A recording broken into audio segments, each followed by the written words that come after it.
It's a pleasure to introduce also Dr. Biniam Gebremichael. Biniam Gebremichael is a PhD in computer software and principal software engineer at S&P Global in Boulder Company.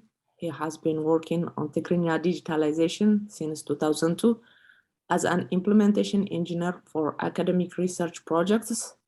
He developed and maintained the Tigrinya dictionary website, gezexperience.com, and the Tigrinya translation website, tigrinyatranslate.com.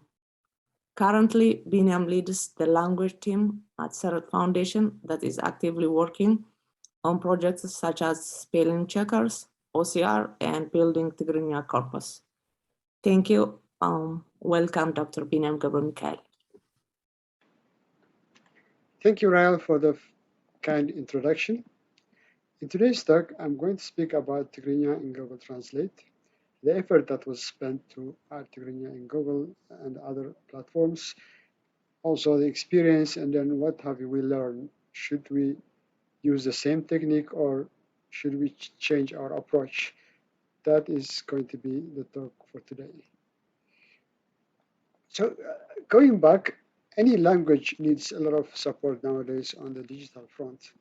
So machine translation is one, and if you have heard the news, in May 2022, Tigrinya is now part of the Google Translate.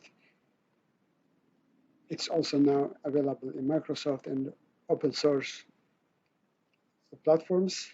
So that was a big tick for us, but there's a long way to go because that's not the only thing we want. We also want a reliable spelling and grammar checker, voice technology like Siri and Alexa, OCR functionalities, smart search engine, information retrieval. These are few of the technologies we would like to have it working for Tigrinya as well.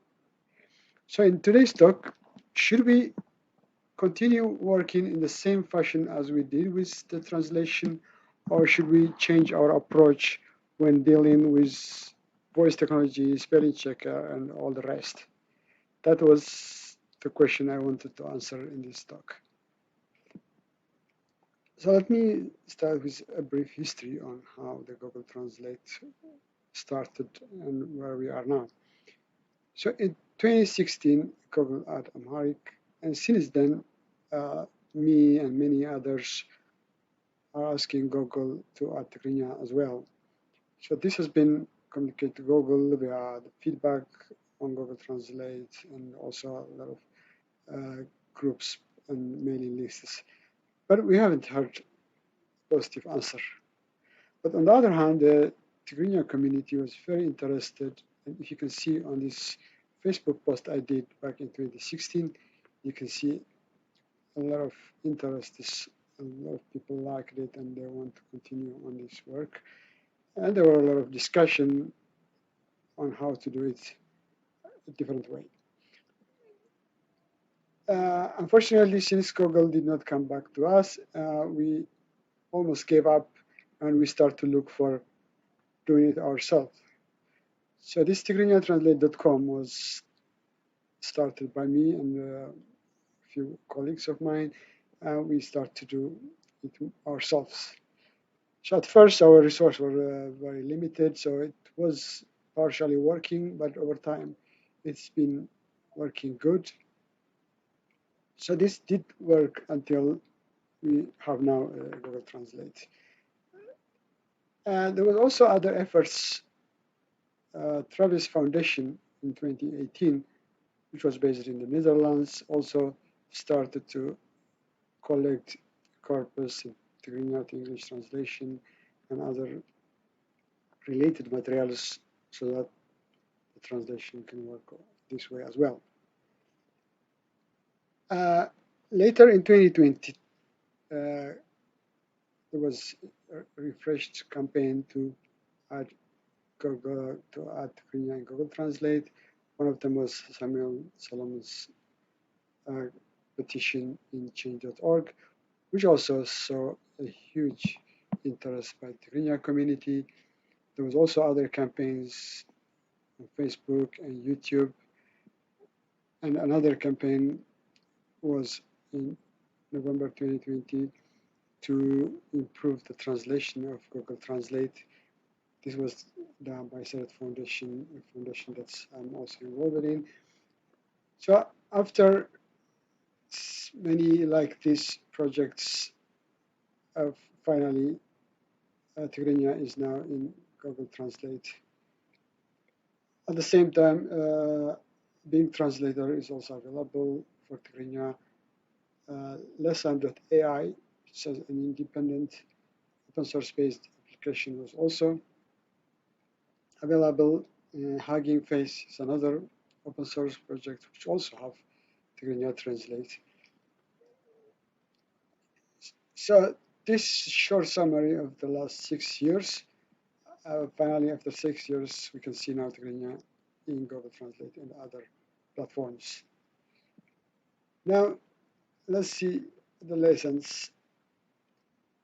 So we have learned a number of things. First one is we were a bit disappointed by the interest on Google, especially on low resource languages.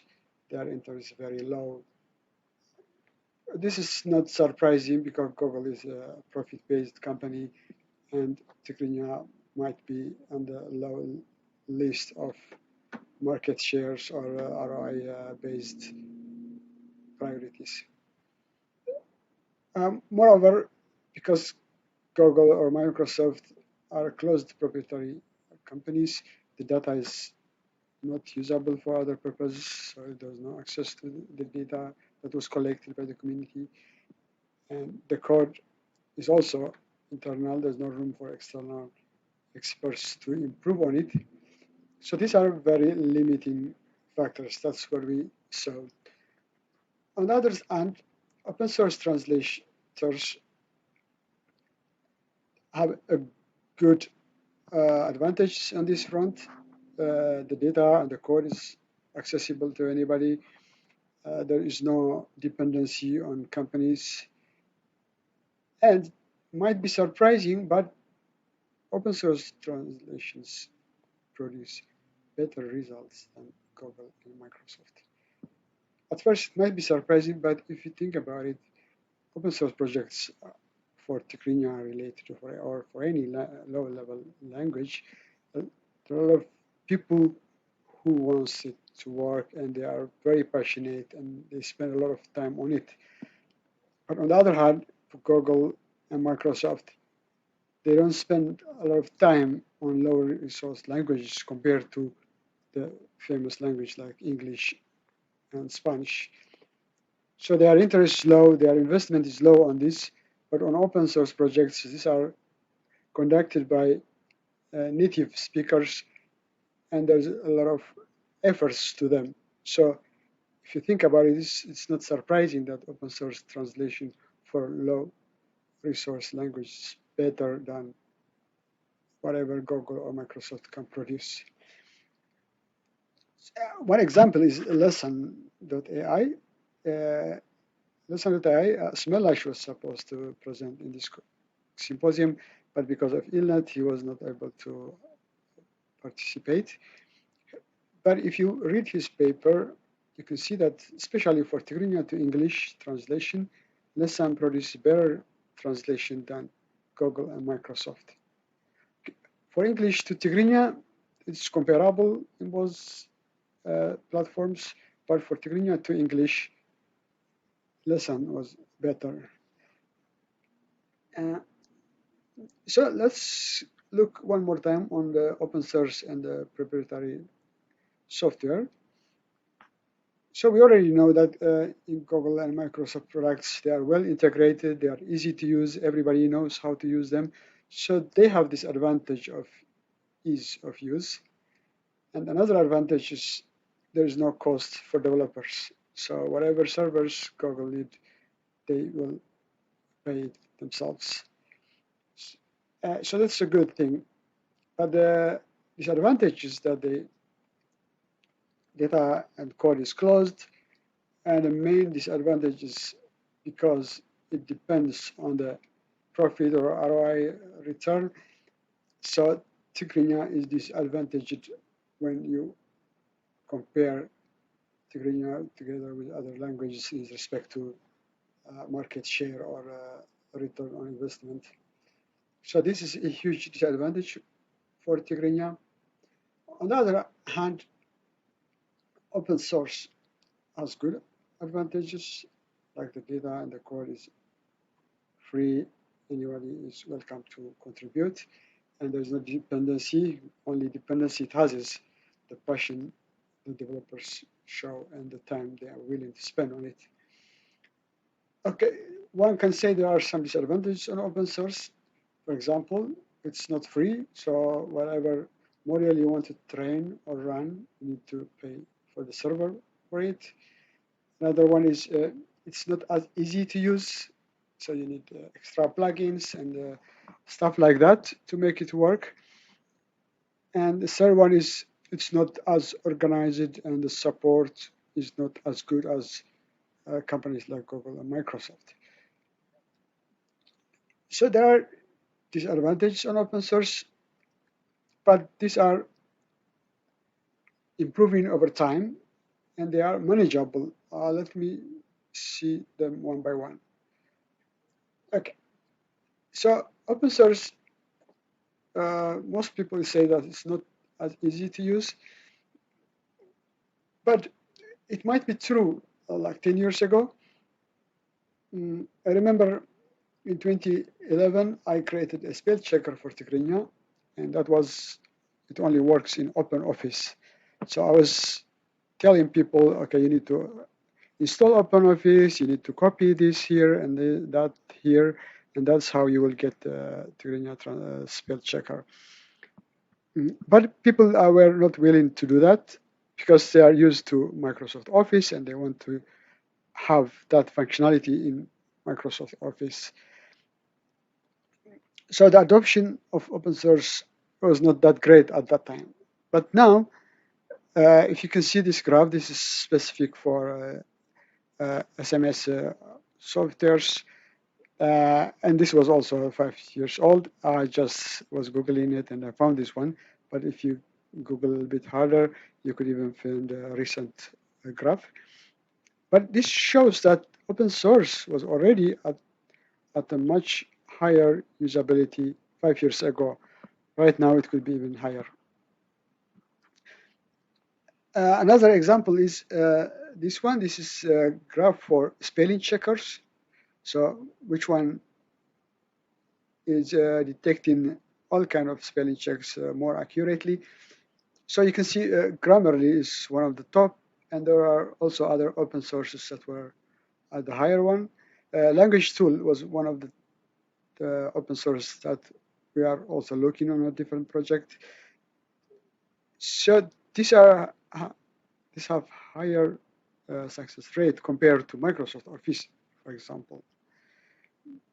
So this shows us, okay, even if Microsoft Office is easy to use, but people are not shy of installing plugins or installing any kind of third-party open source softwares to get a better result. So for example, Grammarly is one of the most used, and there are also other open source LanguageTool is also another one that's used quite often. So this shows that people are not really loyal to those known or the default applications like Microsoft Office. So this case that it's not easy to use is not really true anymore. It used to be true before, but now we can relax and people are willing to use open source softwares as long as it produces better results. Second one is people say it's expensive to train and run. Or in other words, is it expensive to do what Google is doing? Can we do whatever Google is doing and can we afford it? The reality is it is possible now. For example, a few weeks ago, I was training a translation model I used an Amazon Web Service instance, which is called P28X Large. This has over 40,000 CAUDA cores. And if you hire this for a week, that's 1,209. So this was enough for me to train a translation model from all the data I have. So a one-time fee of 1,200, and then when you run it so that people can use it, you can use a smaller one like this one, which is 150 per week. So this is an affordable price. I mean, for maybe not for an individual, but for a group of few people, you can even do it without asking for any fund or something like that. So it's getting affordable. There's even a way to make it cheaper by using a dedicated hardware or by sharing hardware on other platforms. But it's now possible to do what Google is doing, especially for Tigrinya-related projects. It's possible to do that. I mean, yeah, okay. So the third question is, do we have organizational support? Can we maintain it in a proper way and to be consistent? So this Tigrinya Digital Initiative Symposium was actually started to answer this question.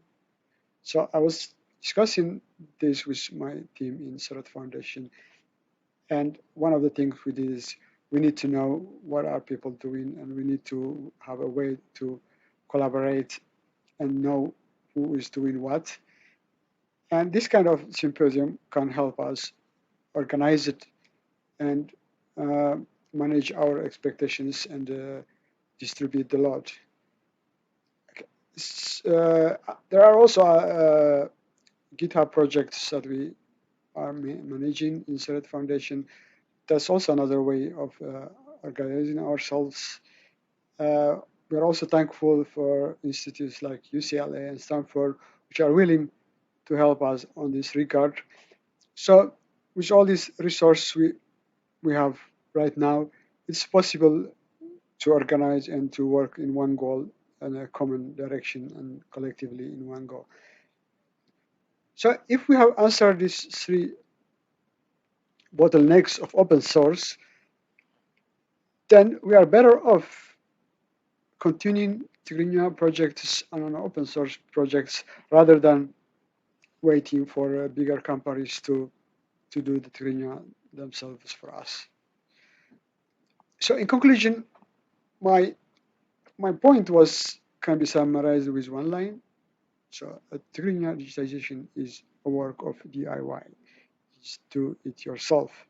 You cannot rely on companies because these companies are profit-based and they are not interested as much as they would for other languages, and their closed source code policy is also very limiting for anyone who is willing to contribute. So if you ask me, the future of Tigrinya translation, Tigrinya digitization is open source. As I have seen it, it's not expensive. It produces better results. Users are ready to use it, and symposium and foundations can help us organize these things. So in the past, there was a myth that open source is a solution of a poor man's solution, but that's not true anymore, as I have demonstrated in the previous slides. In this symposium, you will hear the same message again and again, and they will tell you that Lesson AI is better than Google Translate. Letai is a good path than waiting for Siri to adopt Tigrinya. LanguageTool-based spell checker is a much better approach than waiting for Microsoft Office to add Tigrinya. And there are also other works on search engines and information retrieval for Tigrinya. that can produce better results than what Google search engine can do right now. So, so this message, I'm happy to see that I'm not the only one who is saying this. There are a lot of people who agree with me, and that's what you're going to hear. And all right. Thank you for Dr. Biniam. We appreciate you giving us a little bit of the background of what it took to develop Google Translate and the other translation services available online. And we understand the challenge, because we have Google Translate available, Tigrinya available on Google Translate, it doesn't mean all the work is done. In fact, the work just started because number one, the translation and the database, the corpus probably is not full. The language structure, the sentence structure is not fully developed. So there's a lot of work that we need to do.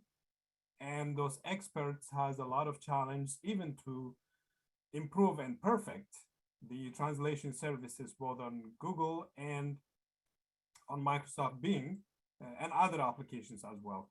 And because those are controlled environments, as Biniam mentioned, for profit reasons, those companies can't primarily profit much more than the service.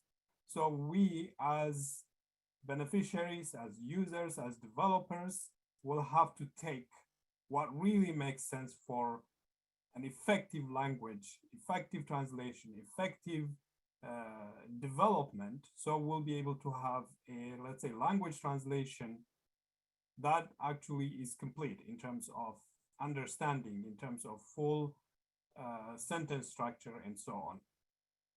So as Biniam mentioned, the work has just begun. There's a lot more to do, and then being able to collaborate on how best we can use open source platforms and so on will probably be the best environment for us to start collaborating, to start reaching each other. At least the experts that you're here, we're here. Now we should be able to communicate and be able to take the initiatives that has been done so far even further. I do see a couple of questions on the Q&A feature, and let's see. I'll probably start with the last one, Biniam, if you're able to. So what was the main challenge in developing Tigrinya tools? Is it the computer power to build the models, the database generation, or expertise? So what was the main challenge in working and developing in this?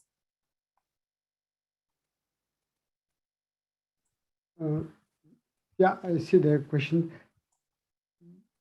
As I said, the open source projects like the NLPs and the way the training, the main challenge for Tigrinya was having enough data to train those models. That was the main challenge for Tigrinya, and so we don't have enough data sets to train models. So right now there are many ways to solve those kind of problems. We have another guest speaker also today, Lydia. She also talks about a new way of training data, even if you have less data to train with.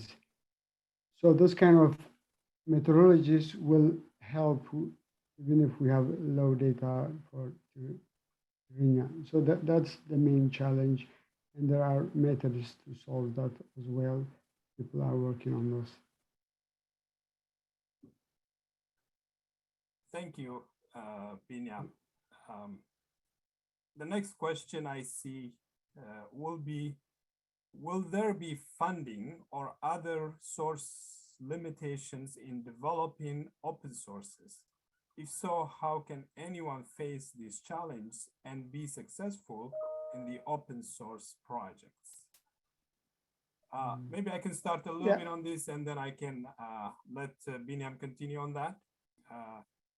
I think one of the biggest challenge is not just the funding or the resource allocation, but being able to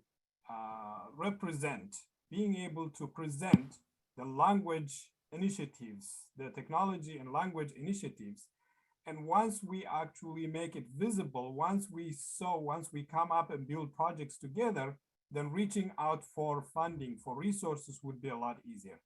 Our first challenge, our first effort should be how do we come together so we'll be able to approach, foundations, funders, people who have resources. So developing and coming and working on actual projects and coming together for such a worthy causes probably would be the first and most important. Then I'm sure the funding and resource development will be easier, I believe. Biniam. Yes, you're right. I mean, one of the goals for this symposium itself is to create awareness and connect with universities like UCLA and to find resources regarding to funding or other things. So at the end of the day, yes, we need to collaborate more with other experts, also other languages. There are also a lot of low resource languages like us. We can to reach those people, we also need to have a good connection with universities. And this type of symposium is mainly for that reason. All right, I'll ask one more question from Ephraim Naisky, and then we will take a quick break before we transition to our next session. So Ephraim's question says, is the quality of Google or any other of these translation based on the volume of already translated works? If volume doesn't exist, then what is the future? Okay, by volume, maybe he meant the size of the Database, training data. Correct. Okay. Yes, so Tigrinya has a very low resource, like for example, with translation, the main source we had was the Bible, for example, that was used in many projects. And then there were also other translations, parallel translations, but less volume.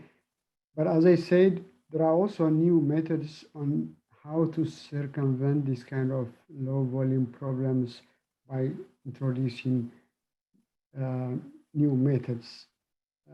Lydia is going to talk about them. So it doesn't mean that you have low volume data and then that's the end of the story, but no, there are other methods to circumvent those problems, and people are working on creating this kind of issues, with this kind of solutions. For example, I hope Asmalash is going to join us. He was supposed to present today, but because he was sick, he might be postponing the talk. But he will tell you that Lesson was a better translation than Google Translate as at the moment. Yeah, because Lesson is made by often by themselves and they have full control of the data. But Google, maybe they don't want to spend much time on it, depending on if they are benefit-related decisions. So, but Lesson has more resources and dedicated people to work on that, and they were able to do it even better than Google. So it is possible to improve on the quality even better than other resources. Thank you so much, Dr. Biniam. We really appreciate this wonderful presentation, and we will move to our next session.